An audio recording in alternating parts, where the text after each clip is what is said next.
So what we're looking at here, hey folks, is building day 2 of the outdoor shower.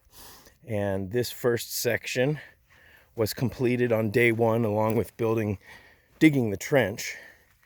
And so now on the second day, this white bag represents one batch of cement here. So we're talking 10% cement and 90% earth. So what that means is I'm using 9 buckets of sand, and this is just the regular sand from right around here. I'm very lucky that this is a soft site with really nice sand, and so it's very well, as easy as digging sand can be. It's as easy as it can be. My house, which is 30 miles east of here, is very, very rocky, and digging even a couple inches down is extremely difficult. So that's definitely something to take into consideration. But basically, I will do 5 buckets in the mixer with water, and then I will do 1 bucket of cement, and that's just regular Portland cement. I'll put that in there, and then I keep mixing, and then I go back to 4 more buckets of sand. And this is something you can do by yourself if you have a mixer. If you had to mix it by hand like I did with this one, you'd want help. Otherwise, the mixing takes so long and is so physically strenuous. But with the mixer, I'm able to do this by myself. So this represents 1 mix, 1 batch, which, like I said, is 10 buckets total, 9 buckets of earth, sand, and 1 bucket of Portland cement, and that equals 10%.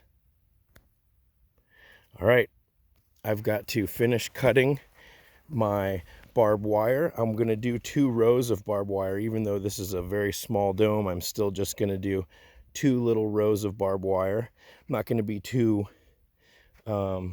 anal about having them spaced out, so just however they lay on the bag is fine. See how I've got it kind of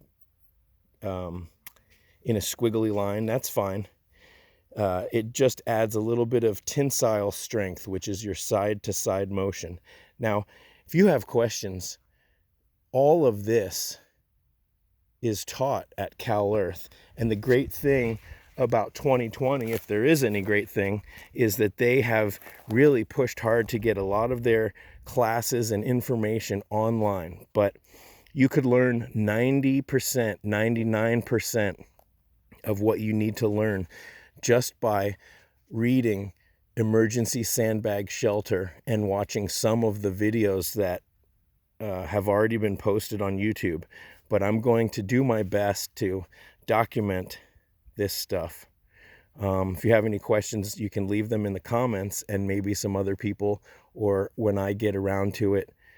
This is not necessarily an informational channel in the sense that, like, I won't really have the ability to answer your questions right away. And before I started building, I had 1 million questions, and all of those questions, 99%, that's like a rule, 99% of the questions that I had, I solved for myself just by building. So I would suggest build something small first. I wanted to build a double eco dome, and I still may someday, but building this took a lot out of me. And even building something like this, or building something like this, it's going to be a lot harder than you think in some senses. This is a really forgiving building style, but at the same time, it's physical labor. But what's great about it is you have your plan, and then you can just kind of turn your mind off, listen to some music, and work, even if it's by yourself. But I would suggest, if I had someone over here making batches and bringing me buckets, then I could just basically be filling and coiling all day, and I would get done maybe 5 times as fast.